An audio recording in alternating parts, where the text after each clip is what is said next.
미국 일리노이 대학교에서 어바나 샴페인이라는 아주 좋은 대학교를 나오셨습니다.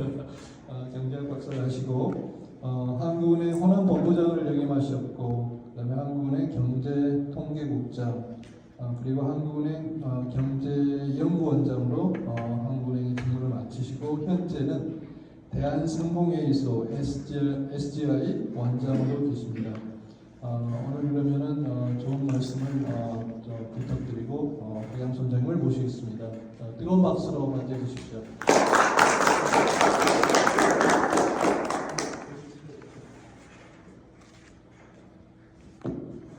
안녕하십니까. 네, 좋은 소개 총장님 감사합니다. 저는 이제 한국은행 근무하다 대부분 통화정책 경제성장 이 문제를 하다가 이제 대한상공회의소로 옮겼더니 지속성장을 하려면 어떤 걸 해야 될 거냐 하다 보니까 이쪽에 좀 더 관심을 가졌고, 강의 요청이 와서 그러면 제가 요즘에 대한상이랑 하면서 이제 경제 전체의 이슈를 보면서 지역 문제를 어떻게 연결할까 고민하던 걸 여기서 제가 말씀드리면 이 포럼이 발전해 나가는데 도움이 되지 않을까 해서 그런 방향으로 말씀을 진행해 보도록 하겠습니다. 제가 이제 두 가지는 국가 전체적이나 글로벌리 이슈로 보면 이런 게 큰 흐름이고, 국가 전체적으로 이런 식의 생각을 하는 사람들이 늘어나면서 바꾸려고 하고 있다. 그러니까 그 다음 2편에서는 그러니까 이 광주 전남 지역에서는 아마 그 스토리라인에 의하면 이런 전략을 좀 구사하시는 게 좋지 않을까 하는 식으로 진행을 하려고 합니다. 제일 앞에 있는 건 제가 첫 1편에서 앞쪽에서 드리려고 하는 건데요. 대강 저기 있는 목차만 가지고 우선 말씀을 대강 드려보면, 최근에 이제 한국이 극단적인 저출생 현상이 일어나고 있죠. 근데 그것 중에서 가장 큰 거는 아마 수도권 집중이 그 원인일 거다, 이런 분석들이 요즘에 많이 나오고 있습니다. 그리고 이제 한국은행을 중심으로 해서 그런 게 많이 나오고 있고, 또 하나는 이제 글로벌리 이게 무역 질서가 바뀌고 있습니다. 그 바뀌고 있는 것 중에 하나는 이제 미중 간 패권 경제가 오면서 반도체는 첨단사라고 미국 안에서만 하라, 아니면 우방국끼리만 하자, 뭐 이런 식의 흐름이 하나 있고, 또 하나는 탄소 중립이고 기후 위기가 이대로 되다 보면 큰 문제이기 때문에 2050년까지는 탄소 배출량과 수량을 제로로 만드는 넷제로를 만들자고 하는 게 글로벌 이슈. 그렇게 이제 컨센서스가 이루어지면서 기업들이 탄소 배출량을 엄청나게 줄여야 되는 그런 상황으로 가고 있고, 탄소 배출, 이산화탄소를 많이 배출하면서 생산한 물건을 수출하려고 하면 그건 수출이 안 되는 상황으로 그런 형식으로 하나 가 있고요. 또 하나는 AI 등 인공지능 연계하면서 4차 산업혁명 인공지능 하면서 디지털 기술이 발전하면서 이 파트에서 어떻게 누가 선점을 할 거냐, 아니면 기업들이 인공지능을 얼마나 어플라이 해가지고 생산성을 높일 것이냐, 이런 거가 이슈가 되는데, 인공지능이나 이런 데이터 센터 이런 거는 그 전력을 엄청 소비한다는 것입니다. 이런 인공지능 발전을 시켜야 되는데 전력을 많이 소비한다는 게 이슈가 되는 거예요. 그 밑에 있는 것들은 이제 저것과 관련해서 글로벌리 무역 질서가 어떻게 바뀌느냐에서 EU 쪽에서 탄소국 경제도를 좀 더 설명할 겁니다. 그 다음에 그린 산업에 지원을 한다. 미국이랑은 반도체랑을 미국 내에 아니면 동맹국끼리 연결해가지고 중국을 왕따시키고자 한다. 그런 의도에서 반도체 과학법. 그 다음에 이산화탄소를 줄여가는 과정에서 전기화는 어쩔 수 없고, 그걸로 이제 재생에너지나 이런 걸로 생산해서 그 전기로서 자동차가 가져야 되니까 전기 자동차는 어쩔 수 없이 가야만 되는 거고, 그걸 가려니까 이제 인플레이션 감축법으로 해서 전기차에 보조금을 지불한다. 거기에 전기차에 딸리는 배터리는, 전기차는 어차피 배터리니까 배터리와 관련해서 그거를 이제 계속해서 그 지원을 해준다, 이런 걸로 됐고요. 그 다음에 이제 핵심 광물, 배터리 안에 들어가는 핵심 광물들, 그것들이 대부분 중국이 다 이게 생산을 해내고 있기 때문에 중국하고 이렇게 벽을 쳐놓으려고 하면 문제가 생기니까 그것들 우방국끼리 이걸 어떻게 할 거냐, 이런 것들이 이슈가 되고 있다, 이 말씀을 잠깐 드린 다음에, 우리도 이제 그에 맞춰서 CO2를 감축해야 돼, 이산화탄을 감축해야 되니까 그 목표를 정하고 글로벌리 이렇게 우리가 공개를 해놨죠. 그러니까 그걸 지켜야 되니까 아까 말씀드렸다시피 이산화탄소를 줄여만 되는데, 그게 아까 그 방법 중에 하나가 전기화를 하는 것이니까, 그렇게 하려면 리뉴어블 에너지, 재생에너지를 생산하거나, 요즘에 이제 원자력이 들어오지만 그러면 그거는 카본 프리죠. 그러니까 탄소 배출 제로인 그러한 에너지를 공급해야만 저걸 미트시킬 수 있는 상황이 오고 있다. 근데 또 하나는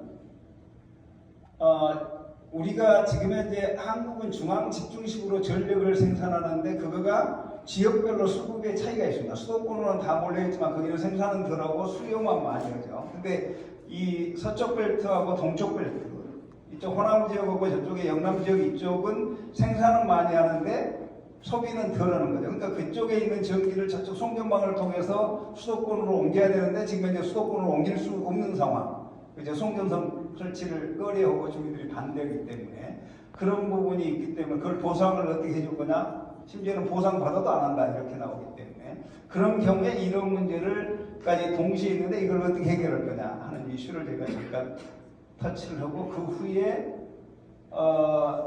그러면 왜 그동안 지역 발전을 위하고 지역 균형 발전이라는 정책을 썼는데도 왜 이게 워크하지 않고 수도권으로 계속 집중만 될 거냐라고 하는 이슈에서 요즘에는 이제 광역 거점 도시를 중심으로 해가지고 교육이나 정규 요건을 갖춰준 상태에서 앵커 기업이 내려가야만 그게 될 거기 때문에 그런 형태로 하지 않으면 안 된다는 이슈까지를 제가 터치해서 저출생부터 여러 가지 문제를 동시에 포괄적으로 그걸 해결해 내려면 국가 전략을 새로 짜야 되고 최근에 이제 그것과 관련해서 나오는 것들이 기회발전 특구하고 분산에너지 특구를 어떻게 연결할 거냐 아니면 규제까지 아예 풀어주는 방향으로 가가지고 메가샌드박스라고 하는 컨셉을 저희 이제 대한상에서 최태원 회장이 중심이 돼서 그걸 외치고 있는데 그런 아이디어를 하면서 그걸 바탕으로 제가 2부에서 광주전남 지역은 이건 스토리라인에 의하면 어떤 전략을 써야 될 건가를 제 생각을 말씀드린 식으로 진행하겠습니다.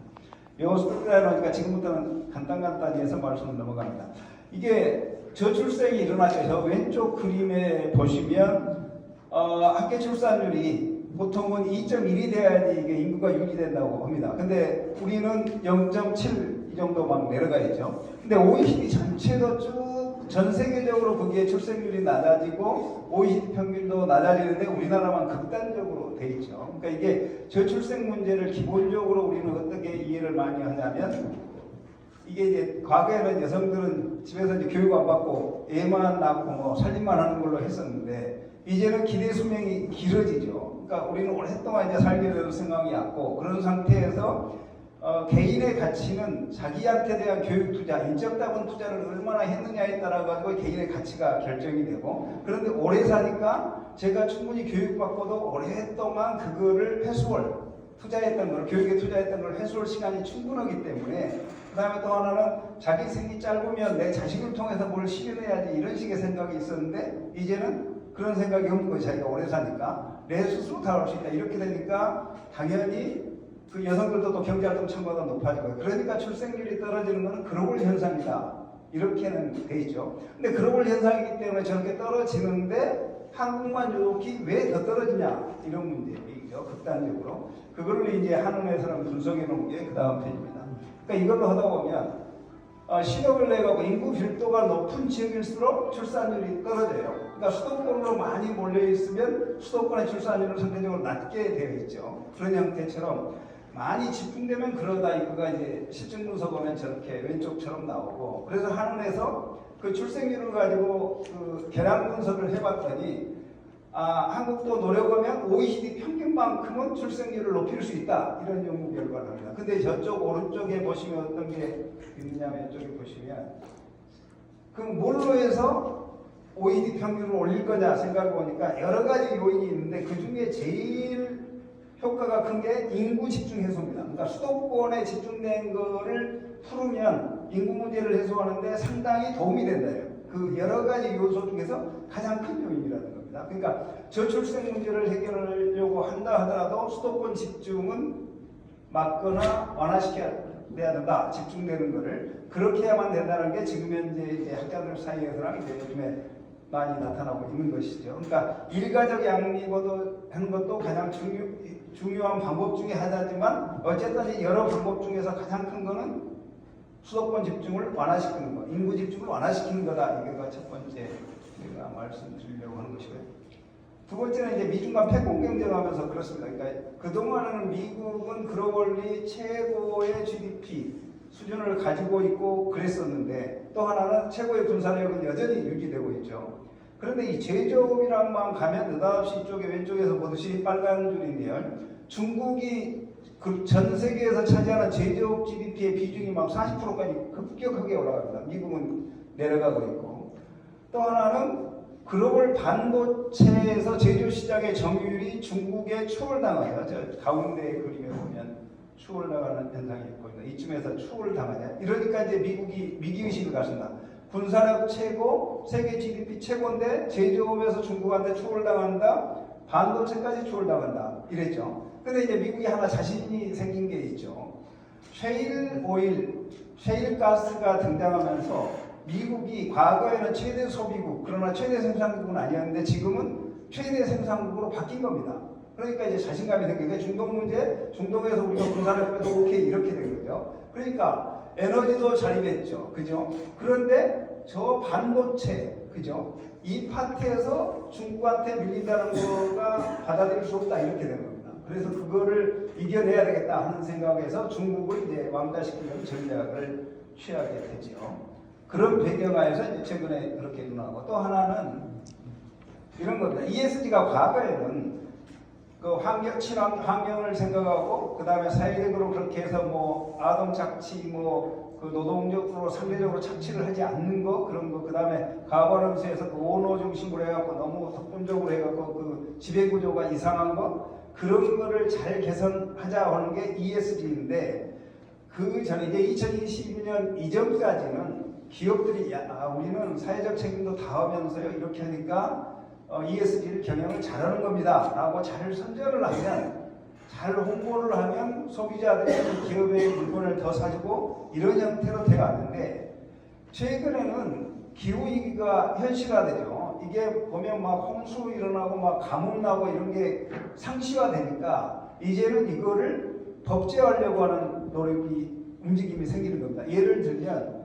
ESG를 공시해라 이런 겁니다. 근데 그거를 우리 한국거래소에다 만약에 상장을 하고 싶으면 ESG 공시를 똑같이 해야 된다. 지속가능 경영 보고서를 그동안은 자발적으로 내가 우리 잘하고 있어요 선전용으로 했었는데 이제는 강제로 그 보고서를 거기다 내야 된다 이런 식으로 되는 거죠. 근데 이제 그게 문제는 보고서를 내놨는데 그것에 거짓이 섞였다. 과거에는 홍보를 하니까 약간의 거짓을 할 수 있는데 지금은 의무화시키면 거기다 했던 말이 거짓이면 소송 대상이 되는 것이죠. 이제는 그러니까 전혀 다르게 법적으로 이제 관계는 세상이 됐고, 어쨌든 간에 환경과 사회적 책임과 이런 것이 의무화되듯이 하는 세상으로 바뀌어가고 있다. 그렇게 말씀드리고요. 또 하나는 이런 거예요. 인공지능 요즘에 디지털 기술이 엄청 발전했는데, 인공지능이 발전을 하다 보니까 이게 글로벌리 선점하는 거잖아요. 새로운 기술이 나와가지고 그거에서 한다고 하는 건 우리 여기 사업하시는 분도 계시다면 그 시장을 빨리 기술을 개발하고 그 시장을 선점하는 친구가 요즘의 세상에서는 모든 걸 다 먹잖아요. Winner takes all 이렇게 되는 거지 않습니까? 그런 세상으로 왔기 때문에 디지털 파트에서도 선점을 하겠다는 게 글로벌 기업들이 너도 나도 나서고 또 국가들도 그렇게 나서고 있는데 이것에는 엄청난 돈이 든다는 겁니다. 플러스 엄청난 전기가 들어가는 겁니다. 그러니까 돈이 들어가고 전기가 들어가는데 그러면 AI를 해가지고 완전히 성공할 수 있느냐? 이것도 불확실합니다. 현재는. 불확실함에도 불구하고 투자해야 되는 이게 참 어렵게 만드는데 예를 들면 그렇죠. 그러니까 인공지능을 성공시키려면 몇 가지 조건이 있는데 그 중에 하나가 데이터를 얼마나 확보할 수 있느냐 이겁니다. 그러니까 데이터를 많이 확보해야 되는데 그러면 뭐 인터넷 쓰는 거 조기다를 갖다가 모든 데이터를 수집해 갖고 분석하면 되는데 프라이버시 문제 때문에 개인들의 그 프라이버시 문제 때문에 데이터를 제한하지 않습니까? 그 통계를 하다 보니 얼마나 앞으로 더 확보할지를 모르는 거예요. 또 하나는 지금 뭐 삼성이 어렵게 되고 막 그런 거가 AI 관련해서 반도체 칩을 얼마나 이게 패킹하느냐, 묶느냐에 따라 가지고 그것이 되는데 그거를 기술이 얼마나 발전할 것이냐 이런 거. 그 다음에 엄청난 전기가 드는데 이 전력을 확보할 수 있을 것이냐에 따라 가지고 AI가 앞으로 지대로 발전할 건가, 대강 핸드폰에만 넣고 다닐 거냐 이 정도로 변화가 되게 돼 있어요. 그러니까 이런 거니까 이 여러 가지 조건들 하에서 AI가 발전하는 방향이 산업적으로 발전하는 거가 정해지는데 이거를 선정하려고 하니까 먼저 투자를 해야 되는데 엄청난 투자를 했다가 데이터 문제 여러 가지가 걸려가지고 적당히 하다 말았다. 그러면 완전히 망하는 거지 않습니까? 그런데 이거를 선점하지 않으면 혹시 AI가 그죠? 전반적으로 펴져가지고 활개를 치는 세상으로 왔는데 우리가 투자 안 했다 뒤졌다 이런 꽝되기 때문에 이것 상황에서 그 불확실성을 안고 투자를 해야 되는 이런 상황으로 왔고 다른 선진국들에서는 엄청난 보조금을 주고 있죠. 근데 우리나라는 보조금을 줄까 말까 고민하는 거죠. 이런 상황에 처해 있다. 이걸 잠깐 말씀드리고 나서 이제 이것들은 간단간단히 넘어가겠습니다. 이 위에서는 그러니까 유럽 쪽이 탄소 중립과 관련해서 가장 앞서가는 때죠. 그러니까 걔들이 법제화를 합니다. 유럽 안에서 어떤 물건을 생산하면 이산화탄소를 배출하는데 그 배출하는 그 양에 비례해서 세금을 매겨요. 유럽 안에서는. 아니면 그 탄소 그 교환권처럼 거래해가지고 오는 크레딧을 사게 만듭니다. 그 배출하는 만큼을. 근데 한국에서 만약에 그 똑같은 물건을 생산해갖고 갔는데 유럽에다 수출을 했는데 한국에서는 탄소 세금을 안 냈어요. 근데 유럽 애들은 네. 그러면 유럽 기업들이 이거 불공평해 이렇게 말하잖아요. 그러니까 유럽에서 그 기업들이 탄소를 배출한 만큼 탄소 크레딧을 사거나 탄소세를 냈으니까 한국의 기업도 탄소 배출량을 그대로 계산해갖고 그것만큼 한국에서 그 세금을 충분히 안 냈으면 유럽의 수입업자가 유럽 정부에 내게 한다. 왜냐하면 한국이 수출하는 애한테 그 세금을 매기면 그거는 트레이드 규약 위반이기 때문에 유럽의 수입업자한테 그걸 부담한다. 그러면 여기서 수출하는 사람이 얘한테 돈 줘야 될 거잖아요. 그러니까 그런 식으로 하니까 탄소를 줄이지 않으면 안 되는 유럽에 수출을 하려면 이런 식으로 이제 규제화되는 것입니다. 근데 저 뒤에 가서 말했지만 그 탄소를 줄이는 방법 중에 하나가 정비화하는 거고 재생에너지를 써갖고 생산한 전기를 가지고 생산해내는 것이죠. 이런 문제하고 연결됩니다. 그린 산업도 그린 산업을 위해서 엄청 지원을 해주는 거죠. 이쪽으로 전환을 해야 되니까 이것도 넘어가겠습니다. 반도체가 갖고 이런 거죠. 미국의 칩스 앤 사이언스 액트는 중국이 아까처럼 해가지고 다 미국이 도미네이터인데 반도체 그 에너지까지도 이제는 도미네이터 하게 돼 있는데 여기다가 반도체는 우리가 역전당했어. 그죠? 중국에서 만든 카메라로 하면 그 안에서 하다 보면 중국에서 원격 조종해갖고 전부 다 우리 정보를 캐갈 것 같아. 이제 그 명분을 걸어서 국가 안보의 문제다. 반도체는 이런 식으로 걸어서 이제 반도체를 미국 안에서 생산하거나 첨단 반도체는요. 그렇지 않으면 동맹국 안에서 생산한 거를 갖다 쓰겠다. 중국은 절대 안 돼. 이렇게 된 거죠. 그렇게 하기 위해서 반도체 교합법을 만들었고 미국 안에 첨단 공장을 세워가지고 반도체를 생산하면 보조금을 주겠다. 이렇게 했죠. 그래서 현대나 지금 저쪽에 삼성이나 SK 하이닉스라는 미국에 이제 투자를 해놨죠. 근데 지금 현재 트럼프가 들어서면서 투자하면 보조금 준다 했는데 이거를 철회하겠다. 이런 말들을 막 하는 거잖아요. 그런 거가 하나 있죠. 그렇게 이제 반도체 하면 돈을 많이 주겠다 한 거예요. 또 하나는 인플레이션 감축법. 아까 말했듯이 이게 탄소 중립 사회, 저탄소 사회로 바꾸기 위해서는 어떤 형태로든지 전기를 사용해서 구동하게 그걸 전동화, 전기화 이런 표현을 쓰던데요. 그쪽으로 다 바꿔나가 모든 산업에 생산을 할 때 전기화를 해내야 되는데 우리의 생활 자체도 전기화를 해내야 되는데 그것의 전기의 생산은 원유대 갖고 돌리는 게 아니고 그죠? 그것 가지고 하는 게 아니고 재생에너지나 아까 원자력이라고 써서 무탄소 에너지든지 재생에너지를 통해서 전기를 생산해서 돌려야 된다 이런 식으로 가는 거죠. 그러니까 그 전기차를 하는 걸로 보조금을 주고 전기차 함에 있어서 가장 키는 배터리인데 2차 전지인데 2차 전지까지 생산할 때 도움이 되도록 그 보조금을 주는 거잖아요. 그거가 아까 저탄소 사회, 탄소 중립 사회로 전환하는 과정에서 미국에서 그게 필요했던 것이죠. 이 과정에서 보조금을 많이 준다니까 한국에 있는 기업들이 그 2차 전지 배터리 생산하는 공장을 미국에다 세웠고 또 하나는 현대차라면 전기차를 생산을 하니까 수출이 엄청 잘 돼 왔던 것이죠.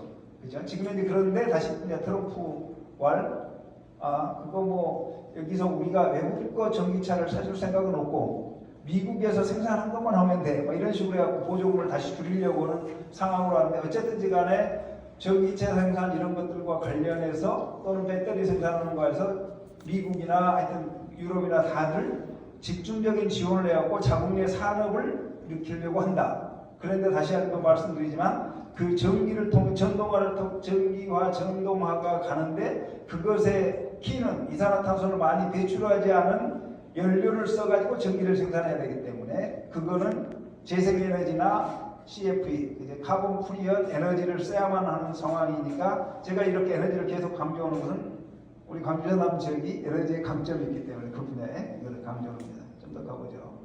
핵심 광물을 할 때 이제 배터리를 만드는데 핵심 광물을 들었는데 대부분 중국이다. 이렇게 지금 생산하고 있는 거는. 그런데 그것의 광산 같은 거는 전 세계에 펼쳐져 있어요.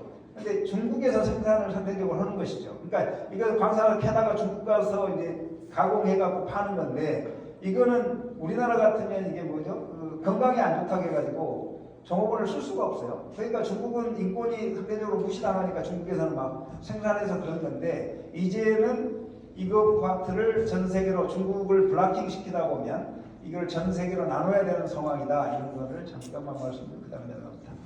자, 아까 말했듯이 ESG가 본격화되고 글로벌리 기후위기가 막 상시화되니까 국가별로 이산화탄소 감축 목표를 정해가지고 공개를 합니다. 그러니까 과거에는 파리 협약은 뭐냐면 지구상의 글로벌 지구의 온도가 산업화 이전 대비 2도씨 이상 높아지면 크게 문제가 된다라는 상황에서 2도씨까지 높아지면 안 되니까 선진국이나 개도국이나 후진국이나 전부 다 자국에서 이산화탄소 배출량을 얼마만큼 줄이겠다는 것을 공개하고 중간중간 점검하면서 계속 공개하면서 그걸 미트시키지 않으면 창피를 당하겠다 이런 식으로 이제 제도를 만든 거예요. 그것이 이제 NDC 각 국가별로 결정한 그 contribution to CO2 emission reduction입니다. 그러니까 CO2를 줄여나가는 데 대해서 우리나라가 이렇게 기여하겠다고 공개를 해놓고 그걸 지켜나가는 거예요.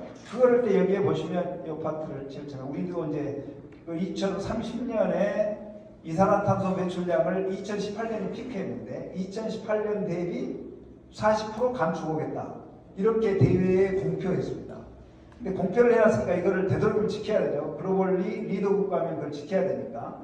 이렇게 지켜야 되는데 여기서 다시 한번 보시면 이게 전환, 그러니까 지금 현재 전기 생산하는 거를 할 때 리뉴어블 에너지나 탄소를 덜 배출, 리뉴어블 에너지나 그 CFE, 원자력까지 포함한 카본 프리한 에너지 생산을 통해서 이만큼을 줄이겠다는 거예요. 여기에서부터 여기만큼. 그러니까 이게 가장 큽니다. 이쪽에 산업에서 생산하는 공정이랑을 바꿔가지고 이산화탄소 배출량을 줄이는 건 상대적으로 얼마 안 되잖아요. 이거는 사실 성장하는 경제에서 우리가 매년 매출 늘려가고 이거 늘려가는데 늘려가는 상황에서 저걸 줄인다 하는 거는 기업들한테 상당히 도전이죠. 근데 똑같이 에너지 사용량도 계속 늘어나는데 이거는 재생에너지나 CFE를 통해서 이만큼 감축하겠다는 걸 내놨다는 거예요. 그러니까 이거는 글로벌리 지켜야만 되는 것이죠. 그런데 지금 트럼프가 등장해갖고 약간 우리는 동케어 이렇게 말하잖아요. 그러니까 이것을 지키는 데는 약간은 여유가 있지만 지구가 망하게 되는데 나중에는 더 빨리 줄여야 되는 상황이 올 수도 있기 때문에 지금 현재는 우리나라 전체적으로도 이걸 미트시키기 위해서는 재생에너지나 CFE로 가야만 되는 거다. 계속 이제 에너지를 제가 강조하고 있습니다. 또 하나 가죠. 아까 말씀드렸는데 AI의 미래상이 뭐에 의해서 좌우될 거냐 했을 때 이거가 전기다. 제가 그 말씀을 아까 그 요소 중에 하나가 그렇게 말씀드렸는데요. 그렇죠? 그러니까 이게 데이터 센터를 하게 되면 큰 데이터 센터 하나당 원전 하나 뭐 이런 식으로 쓴다는 거잖아요. 그러니까 지금 현재보다 여기 가운데에서 보시면 지금 2010년, 20년쯤 이쯤이라고 보면 2050년에 가면 글로벌리 전력 수요량이 20얼마니까 여기서 30이 안 되고 여기서는 한 3배, 4배 늘어나잖아요. 이게 향후 20년, 25년 후에는 지금 현재 전력보다 2배, 3배가 늘어난다는 거죠. 뭐 때문에?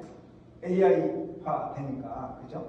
그러니까 디지털화 되니까 이렇게 된다. 이런 부분이 하나가 크다는 것이죠. 그러니까 이렇게 전력 수요가 높아지는데 또 하나는 이 첨단 산업 들어있잖아요. 그러니까 AI만이 아니고 첨단 산업 이쪽에 보면 상대적으로 전력을 엄청 많이 쓰는 산업이 2차전지, 디스플레이, 반도체 이런 거예요. 또 이걸 생산하는 거예요. 있어서.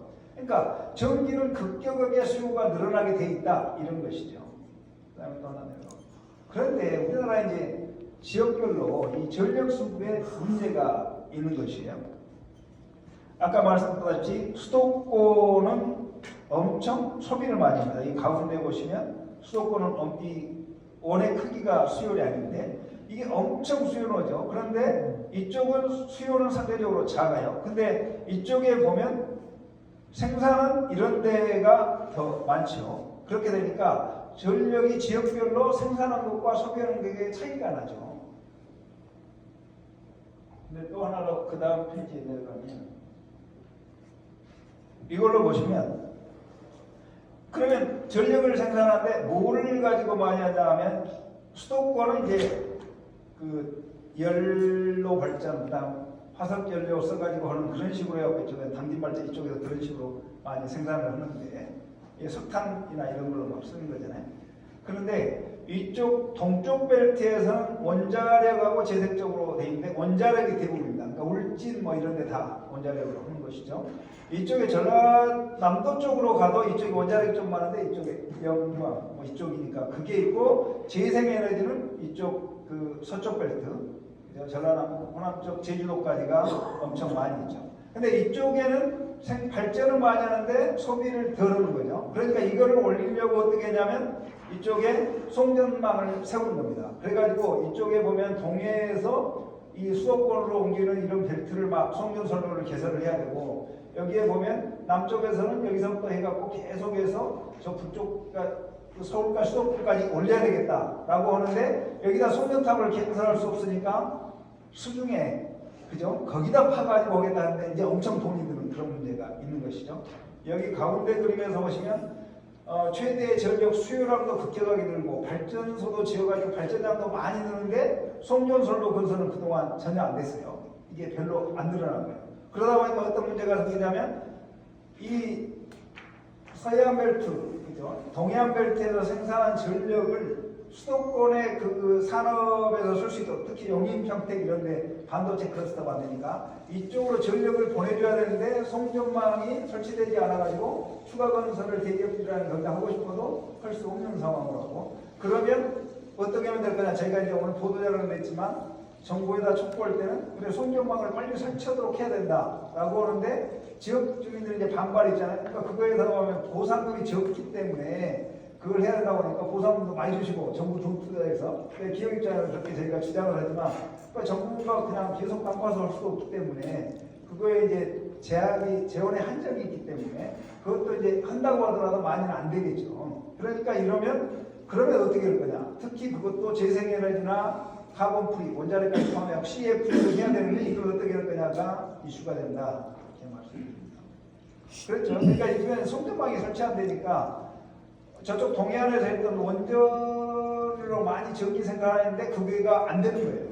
그죠? 그러니까 요즘에 나오는 게 울진 그쪽 앞에다가 수소고 엮어가지고 그쪽에서 직접 하자 뭐 이런 말도 있고 또 출력 제한 이쪽에서 이제 우리 태양광이나 이런 거 했을 때 송전망에 태우면 그 문제가 되니까 그때가 보내지 못하고 발전을 스톱시키는 거지 않습니까? 그러면 여기서 그거 믿고 계속 우리 태양 발전해가지고 돈 벌려고 했던 사업하는 분들 입장에서는 손실이 이만저만이 아닌 것이죠. 또 이쪽에 보다 보니까 카본 프리나 하여튼 재생에너지를 가지고 에너지를 공급하면서 여기는 친환경적인 청정에너지를 통해서 이쪽 지역을 발전시키겠다고 했는데 신규 허가를 전혀 안 내주는 상황으로 간 것이죠. 그러면 이걸 어떻게 할 거냐 이런 문제에 지금 이제 봉착해 있다는 것이죠. 여기다 이제 하나 추가시키면 그동안에는 이제 이 지역 발전을 할 때 각 정부별로 그렇게 했었는데 이걸 보면 이제 이명박 정부 때는 좀 국지국격에는 가려고 했지만 전반적으로 보면 전부 다한테 나눠주잖아요.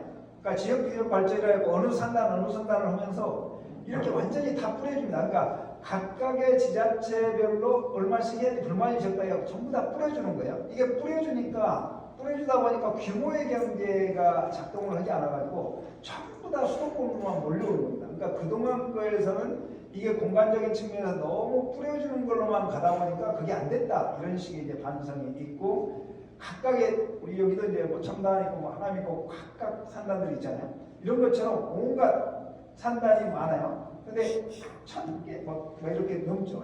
그렇게 엄청 전국에 펴져 있는데 각각의 논리는 있죠. 여기는 뭐 때문에 한다고 했는데 전부 다 뿌려놨는데 비슷비슷해가지고 똑같은 거예요. 그죠? 그런 형태로 하다 보니까 수도권에 계속 밀리는 현상이 있다. 그러니까 이걸 어떻게 극복할 거냐 하는 게 이슈가 되고, 이거 한원에서 분석해 놓은 보고서에 따르면 이런 거죠. 그동안에 보면 최근에 성장을 높이 한 데가 충청권, 이게 세종이라는 게 있으니까 엄청 잘하고, 수도권도 성장을 높이 많이 해왔죠. 그런데 제주까지도 괜찮은데 대구, 경북, 강원, 호남, 동남권 이쪽을 가면 계속해서 성장률이 떨어집니다. 여기에 떨어지는 것 중에서 보면 이 가운데 생산성이라고, 이 회색이 생산성을 말하거든요.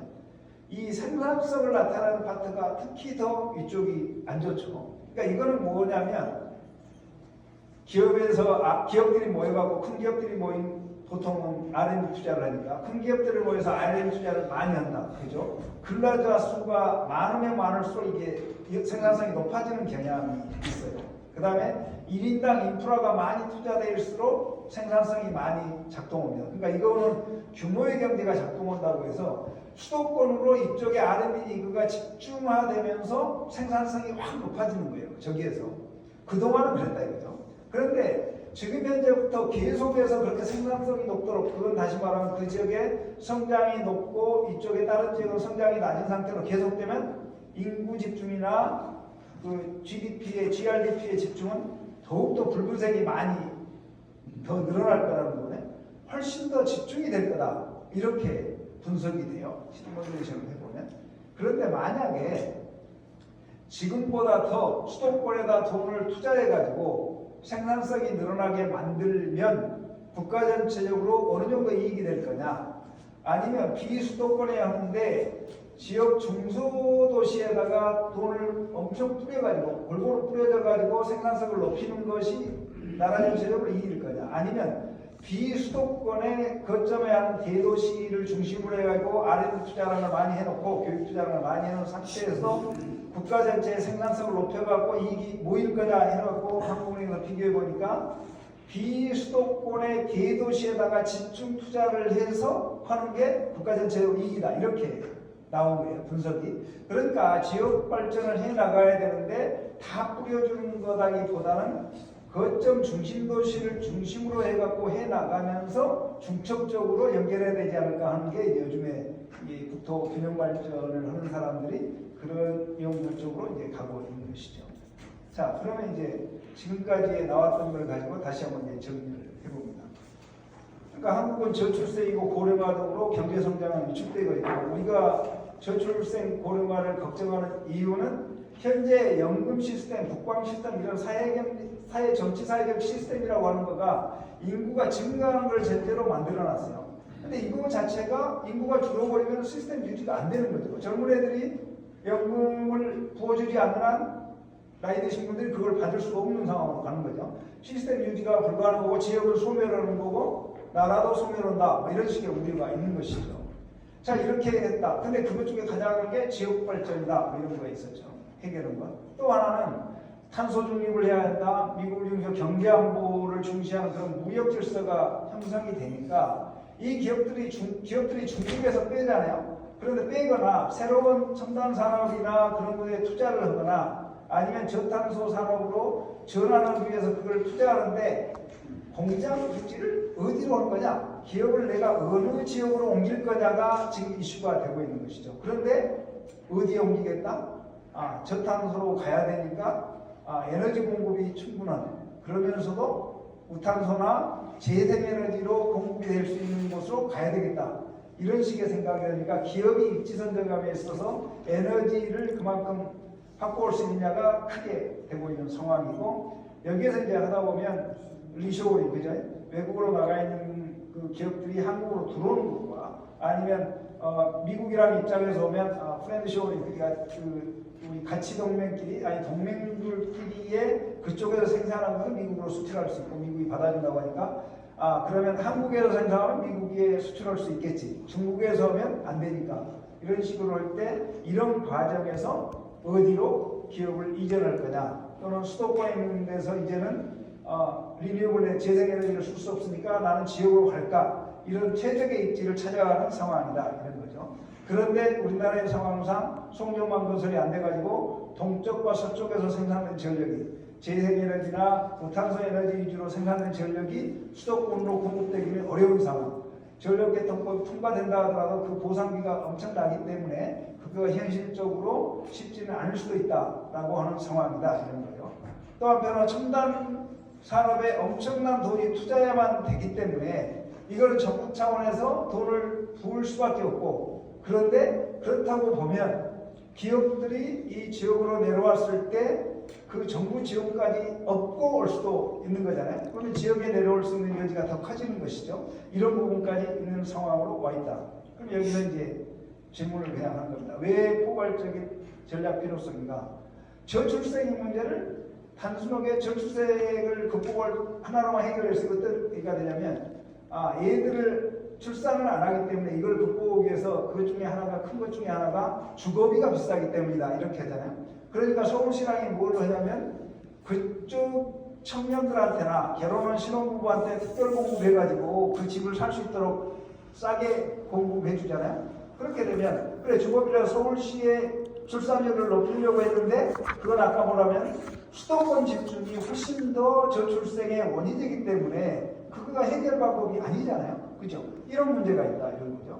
그 다음에 탄소 중립을 이렇게 달성하려고 하면, 그죠? 이거가 에너지를, 저탄소 그 에너지를 공급을 해야 되는데 송전망 그것 때문에 되질 않는다. 그죠? 그러니까 그걸 어떻게 할 거냐, 이런 문제잖아요. 그러면 이게 또 하나는 첨단 산업을 육성해야 하는데 그거 역시 전력이 엄청 필요하다. 그런데 지역 간 불균형 뭐 이런 것도 있어가지고 그거 되지 않는다, 이런 거죠. 그러니까 이게 어느 하나로만 되지 않는다, 이런 거죠.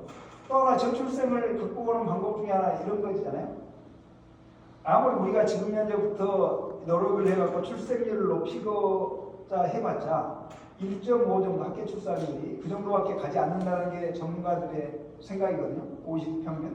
그러면 그거면 어차피 인구는 감소잖아요. 그러면 생산 가능 인구는 계속 줄어드는 상황이 오면 그거를 극복할 수 있는 방법은 인공지능이라는 걸 써서 생산성을 높이는 것이죠. 아니면 외국 인력을 일부를 받는 것이고, 그럴 수밖에 없다. 또 하나는 수도권 집중을 해소하는 거다, 이런 거니까 이 모든 문제가 서로 엮여져 있는 것이다. 그러니까 각각의 문제를 각각의 어떤 해결책을 찾는 게 아니고 이 전체를 한꺼번에 엮어서 해결할 수 있는 방법을 보완해야 되는데 그거가 지역 발전하고 엮이는 걸까라는 걸 지금 현재 이제 많은 사람들이 말을 하고 있고요. 또 하나는 그동안에는 중앙정부에서 지역의 산단이나 이런 걸 정할 때 중앙정부에서 직접 나눠주다 보니까 그 지역에서는 하다 보면 대부분 첨단 산업 하겠다고 지금 떠오르는 사람만 다 주라고 하니까 전국적으로 똑같아요. 각 지역별로 나눠주는 게 똑같아요. 그러니까 여기 각 지역별 특성이 전혀 없는 것이죠. 그러니까 중앙에서 그다만 지역의 특성을 잘 모르고, 또 한편으로는 기업한테 하려면 그 지역 분산한다 하면서 기업을 등 비틀어가지고 팔 비틀어가지고 니네 어디 어디 내려가 하면 수도권이 반발하지 않습니까? 그러니까 그것도 아니니까 지금 현재는 저탄소 형태로 해갖고 생산을 해야 되고 그런 기업들, 그죠? 아니면 반도체나 이런 첨단 산업 이런 것들로 새로운 공장 입지를, 그죠? 기업 입지를 찾아가는 상황이기 때문에 지금은 수도권에 있는 걸 빼갖고 오는 게 아니고, 그죠? 새로 설립하는 거니까 정치적 반발도 줄일 수도 있는 상황이다. 이런 상황으로 이해를 할 수가 있고요. 또 하나는 이런 거가 있습니다. 예, 저도 이제 이쪽에 가서 연구를 하다 보니까 이 기후 기술을 뭘 개발하잖아요. 뭐 폐타이어를 가지고 그거를 다시 친환경적으로 바꿔가고 말 쓰는 게 있어요. 옷도 만들고 그런 걸 할 때. 근데 그 폐타이어를 가지고 이제 겨울에 스노우 타이어 대신해서 이렇게 만들기도 하고 그런데 그런 걸 하다 보면 기존의 시스템 안에서는 그게 산업 분류가 된 게 없다는 거예요. 그래서 그것의 사업을 허가받거나 그것과 관련된 공장을 지으려면 그게 허가가 안 나는 거예요. 그러니까 이게 기존 규제 체제하에서는 이게 새로운 산업을 받아들일 수 없는 거잖아요. 그러니까 어떤 사업을 해보려면 그게 되지 않아. 그래서 기업들의 입장에서 보면 우리가 지역에 가가지고 어떤 일을 해보려면 이런 거를 할 테니까 규제를 풀어주세요. 이렇게 하는 거죠. 그러니까 이런 거는 사실 보면 나라 전체적으로 규제를 바꾸기가 현실적으로 단기간에 어려우면 그것의 성공 케이스가 있은 후에 되는 걸 보고자 하는 게 샌드박스이기 때문에 이런 샌드박스적인 사고 체계까지 엮어서 지역에 기업이 내려올 때 엮어주면 어떨까 하는 생각을 요즘에 정부 사이에서 하고 있죠. 많은 사람들이 그런 생각을 합니다. 또 하나는 아까 말했듯이 광역 거점 도시 형태로 해가지고 개발을 하지 않으면 수도권으로 집중되는 거 인력들을 젊은 사람들이 수도권으로 이동하는 걸 막을 수가 없기 때문에 광역 거점 도시 위주로 가야 되고 그런데 지금 현재처럼 우리 이럴 때 여기서 유치하려고 할 때 작은 기업들 몇 개 해가지고 뭐 성공했다 이렇게 말하는데 그래갖고 되지도 않는다 이런 거죠. 그러니까 선도기업 또는 앵커 기업들만 중견기업 이상 그렇게 큰 애들이 와줘야만 그죠? 인력들이 이쪽에 모이게 되고 그렇게 될 거다 하는 거니까 그쪽 방향으로 갈 수 있도록 해야 된다. 그런데 이런 걸 하려면 지자체 간 가버넌스 문제를 어떻게 할 거냐. 행정구역은 따로 경제적 구역은 따로 이런 거니까 그런 게 이슈가 된다. 이런 거죠. 그러니까 이런 문제를 동시에 해결할 수 있는 게 뭘 거냐 하면서 이제 요즘에 이제 그런 것들을 많이 하는데요. 예를 들면 그런 겁니다. 지난해 이제 두 가지가 통과가 됐습니다. 기회발전 특구원에서 지역균형발전 정확한 제가 명칭 모르는데 하여튼 거기 안에 지역발전과 관련해서 그 안에 기회발전 특구라고 하는 게 있습니다. 그러니까 과거에 이 산업단지랑 이런 거를 할 때보다 그 지역의 요구에 의해서 기업하고 합의해가지고 어떤 거를 그 지역에 첨단 산업이 가겠다고 하면 그것과 관련해서 중앙정부에서 이제 지방정부위원회에서 그걸 승인을 얻으면 상당한 세제 지원까지 해가지고 지원해주겠다. 기존의 상담보다는 더 혜택을 더 많이 줘가지고 이렇게 하는 거가 이제 기회발전 특구고 기회발전 특구를 일부를 지정을 했죠. 앞으로도 지정해 나갈 건데 그렇게 하고 있습니다. 또 하나는 분산에너지 이런 건데요. 과거에는 우리가 여기서 에너지랑을 막 생산을 하더라도 전기를 생산해도 직접 팔지는 못해 생산하는 사람이 소비자한테 그 기업한테 못 팝니다. 과거에는 못 팔았죠. 그건 왜냐하면 한전을 통해 중앙 집중으로 해갖고 공급하는 시스템이기 때문에 모든 것을 한전을 통해서 해야만 됐죠. 그렇지 않으면 나 새고랑 차는 거예요. 그러니까 그런 식으로 규제를 해왔는데 이제는 보니까 송전망이 설치되지 않아가지고 원전에서 나무 들고 여기서 재생에너지 생산하는 것도 나무 들잖아요. 그러니까 남는 거는 직접 거래할 수 있도록 해달라 하는 거죠. 그러니까 그렇게 해주는 방향으로 해가지고 이제 분산에너지법이 만들어졌습니다. 그러니까 지금 시행령을 지금 만들려고 올 연말까지 만들고 이제 분산에너지 특구를 이제 내년 초에 지정해 갈 건데요. 그러니까 이제 여기에서 남는 전력을 활용해서 그 필요한 기업에 공급할 수 있는 여건이 형성돼 가고 있어요. 그러니까 그런 상황이기 때문에 이 지역에서도 그런 걸 수 있는 상당한 환경이 만들어지고 있는 것이죠. 그런 형태로니까 그 두 개를 엮다 보면 국가 전체적으로 전력 수급에 불균형이 일어나는 것도 해결할 수 있겠다는 생각이 지금 현재 중앙 쪽에서 많이 하고 있다 이런 거죠.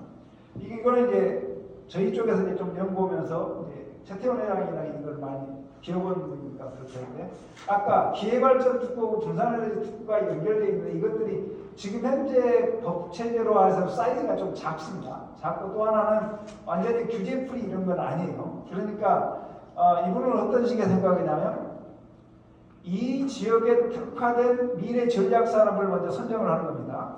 그런 다음에 어느 기업이 이쪽으로 그것과 관련 산업의 기업이 들어오겠다고 엮여지고 그러면 그 산업에 대해서 규제를 대폭 완화해 줘 버린 겁니다. 실험장처럼. 그래서 거기에서 규제를 완화해 준 상태에서 여기에 인력이 들어와야 되기 때문에 여기 이제 교육 인프라 있잖아요. 그거가 세워지고 그러니까 거점 도시가 필요하고 R&D 투자도 집중적으로 해주고 에너지도 공급해 주면서 이 도시를 살고 싶어잖아요.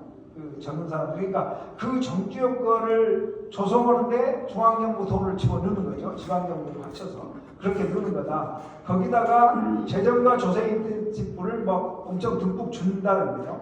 그렇게 한다면 아까 첨단산업 기후대응 저출생 지역균형 발전의 규제 혁신까지를 동시에 해결할 수 있을까 않을까 하면서 지금 이제 저희가 이제 메가샌드박스 이런 거를 고민하고 있고요. 그게 이제 2013년에 차터시티라고 해갖고 홍콩 이런 데 있지 않습니까? 싱가포르 이런 데는 규제 풀이로 해갖고 이제 집중적으로 육성하는 거를 이제 차터시티의 개념으로 볼 수 있지 않냐 이렇게 하는 건데 여기에 홀로모라는 그분 경제학자는 노벨상 타신 그분은 그렇게 말했다는 거죠. 그러니까 차터시티를 자기네 아이디어로 제안하는데 지자체가 주도해서 기업 친화적인 제도를 수립한 다음에 거기에 이제 무역이나 교통의 입지 조건이 마련돼야 되죠.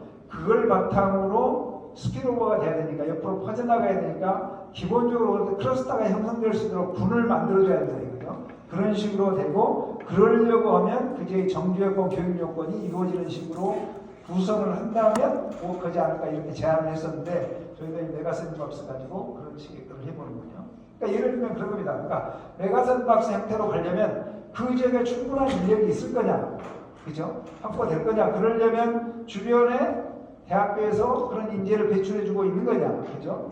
그 다음에 산업기술 전문가가 과연 올 수 있느냐 이런 거죠. 또 하나 밑에 가면 충분한 주거 공간은 주거 지역이 그런 대로 괜찮은 이제 도시에 생활하고자 하는 그 젊은 층에 출근을 할 수 있도록 충분한 주거 지역이 존재하느냐, 유의무진이 있는 거냐 이런 거죠. 그 다음에 문화적인 활동 이런 걸 되게 중시하기 때문에 그죠? 그렇게 문화적인 활동을 주변에서 할 수 있느냐, 아주 가깝지는 않지만 차로 이동해서 적당히 크게 부담되지 않을 거리에 그게 있느냐 이런 것들을 해놓는 거예요. 또 하나가 산업 인프라 측면에서 전력 공급이 과연 될 수 있을 것이냐 이런 거, 용수 공급은 되느냐 이런 부분과 연결돼 있고 전기 요구가 하면 이제 분산요금되면 그렇게 할 수 있으니까 그렇게 좀 더 싸게 공급할 수 있냐 이런 문제하고 연결돼 있고 정부에서 그 산업기술 정책으로 해갖고 지원금을 충분히 내려버릴 수 있냐 지자체하고 묶어가지고 이런 요소들을 엮어서 메가샌드박스식으로 규제 풀이로 해갖고 끌고 가게 되면 무엇하지 않을까 하는 데가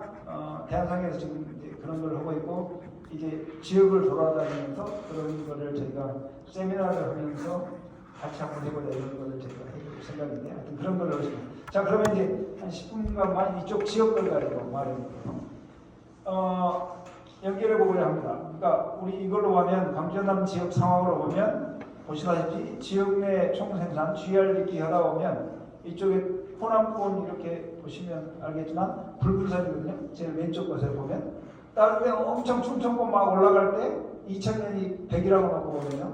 이쪽이 제일 밑에거나 최근에 약간 뒤집어져가지고 저쪽에 동남권이 약간 더 꺾여가지고 그랬지만 제일 밑에서 두 번째를 차지하는 거죠. 그런 식으로 이제 돼 있는 거예요. 그렇게 성장을 못했다는 거고 성장률로 보면 그 가운데 있는 거에 보면 여기 뭐 동남, 그죠? 호남 대경권을 다 합쳐놓은 것은 이쪽에서 1990년부터 2010년까지 성장률에 비해서 엄청 떨어졌죠. 이쪽 지역은. 근데 그것이 뭐 때문에 그럴 거냐 해갖고 이렇게 보니까 이쪽이랑 보면 자본을 얼마나 투입했냐 했는데 저기 높게 성장한 제주, 충청, 수도권은 자본을 투입해갖고 성장이 엄청 높아졌다는 거고 그런데 이쪽 호남권, 강원, 대구, 경북권은 그걸 안 해갖고 엄청 됐다 이런 거예요. 투자가 안 일어났다는 거예요. 자본 투자도 하지 않았다. 그러니까 결국에는 투자가 추가적으로 이루어져야 된다.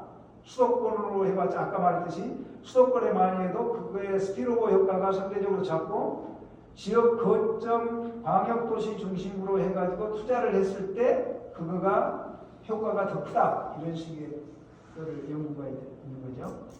이 지역도가 번역별 인구 증가하면서 보면 이쪽 호남 지역 이쪽으로 보면 대부분이 보면 인구 자연 증가하면서 꺾이기도 했지만 15세에서 34세에 순이동을 해서 빠져나간 인구가 엄청 커서 이쪽 지역의 인구가 줄어드는 걸로 나온다 이런 것이죠. 그러면 이런 것들을 해결할 수 있는 방법을 우리가 고안해야 되는데 이 지금 여기는 제가 이런 걸 써놨습니다. 그러니까 슬라이드로 막 붙여놓은 거는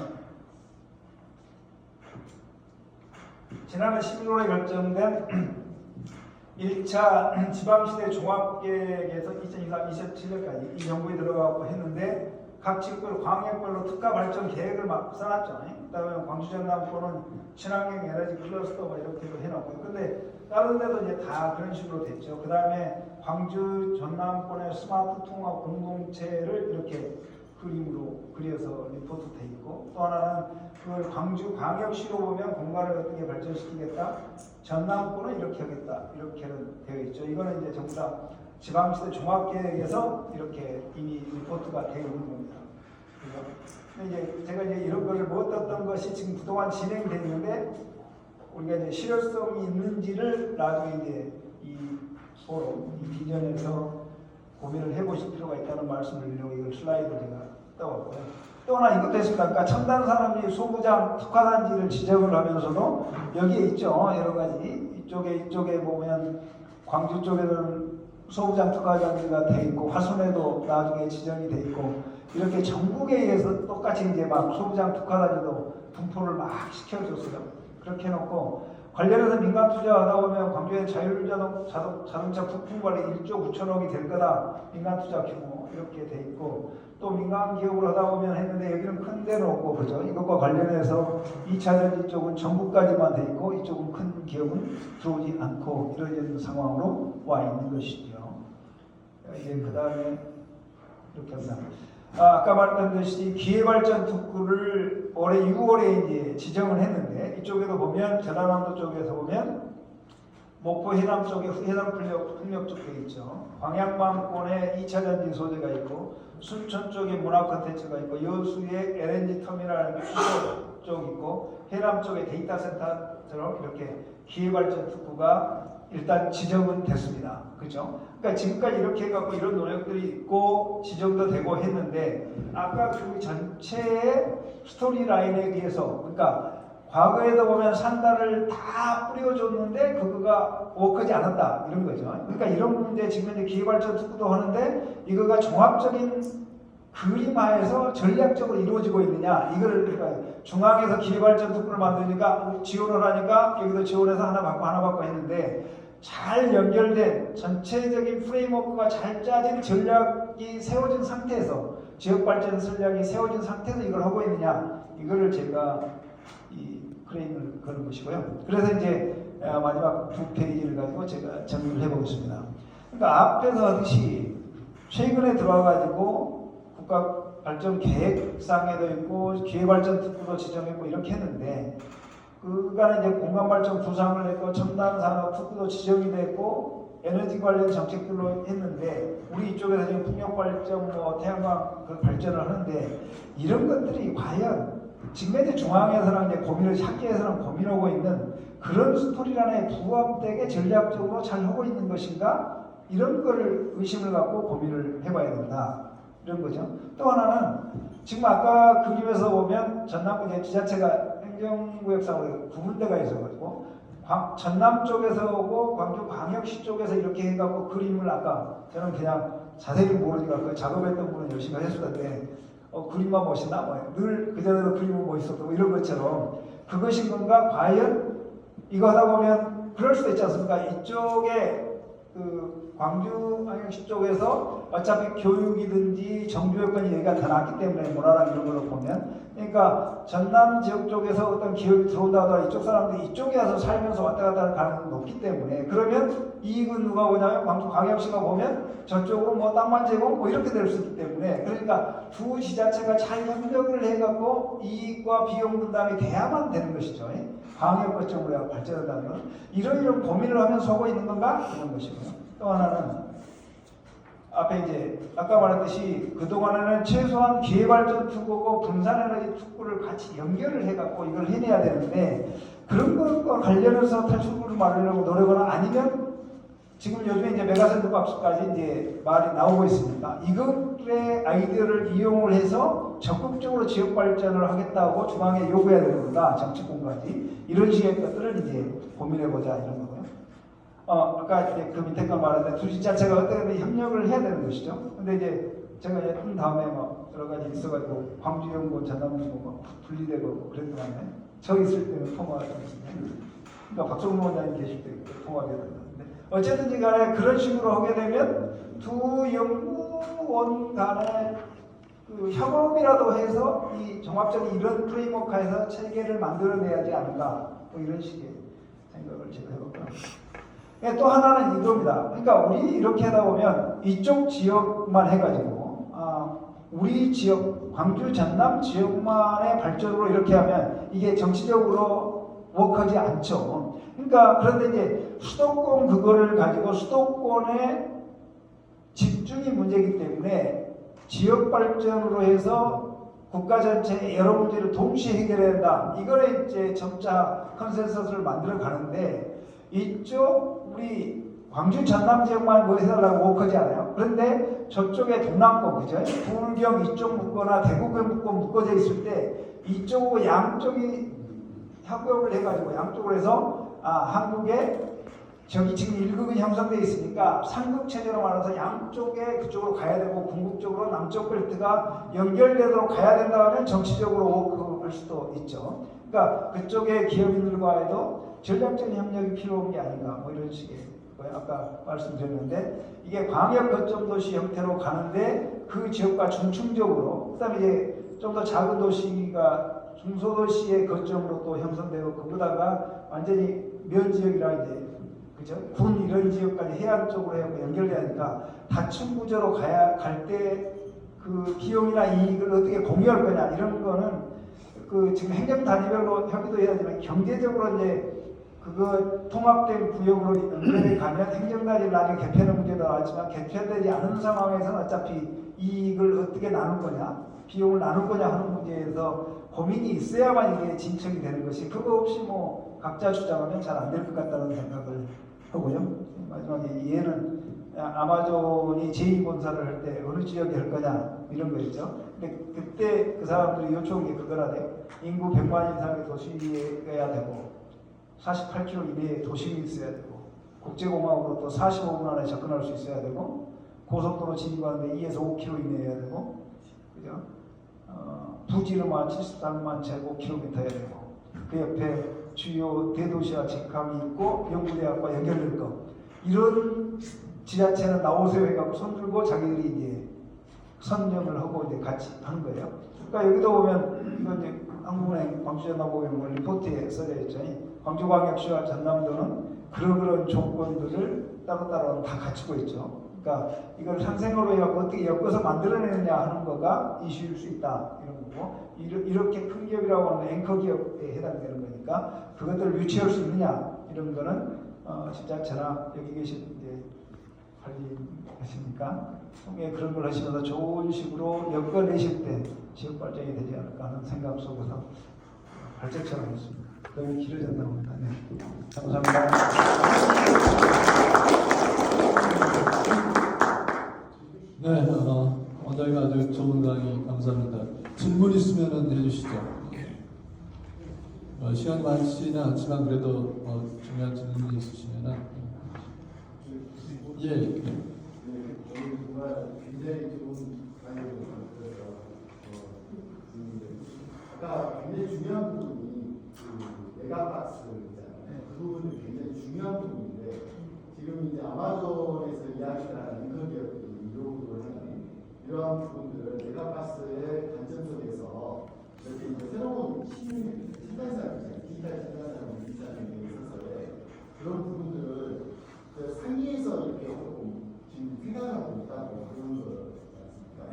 근데 이제 이런 그 담론을 좀 지역하고 연계를 해서 최근에 있는 이 초강역의 메가 리전이라고 이야기하는데 이 부분하고 이제 같이 연계하면 굉장히 좋은 그림이 나올 거라는 생각이 드는데 지금 상위 관점에서는 메가 리전과 관련된 이런 부분과 같이 이렇게 생각을 하고 구사를 하고 있는 그런 점입니다.